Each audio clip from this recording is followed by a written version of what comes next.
Happy Tuesday, everyone, and thanks for checking into WeatherBug. I'm meteorologist Todd Nelson, and we're still tracking the tropics. The Pacific, of course, pretty active with some strong hurricanes there, and Fred is still ongoing in the Atlantic, and we'll talk about that. We'll talk about the minimal severe weather threat around the nation, but very warm temperatures as we continue on through this early part of September. Happy September today, by the way.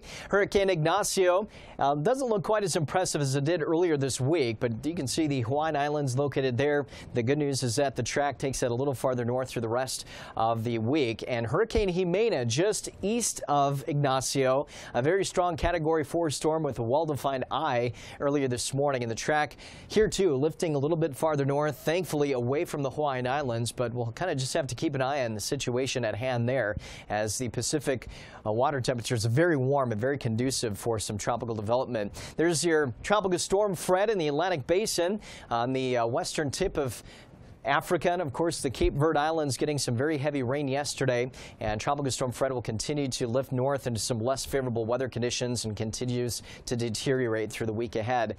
Meanwhile, the lower 48 will be dealing with some spotty showers and storms here or there, locally heavy rainfall in a few areas and maybe a couple of strong storms, but the threat for both of those in many areas remains pretty low. Here's our forecast. We've got a very large area of low pressure in the Gulf of Alaska helping to bring in some moisture and cooler temperatures to Canada and also into the Pacific Northwest. Again, some pockets of heavy rain potentially over the Midwest and also in the Southeast, mainly Florida picking up 1 to 2+ inches. There's maybe an inch of monsoonal moisture with those thunderstorms in the Southwest, but this big bubble of warmth taking up a lot of the residency nationwide, and just about everybody will be dealing with above average temperatures here today, with the exception of Seattle and another very warm day on a Wednesday. Have a good one.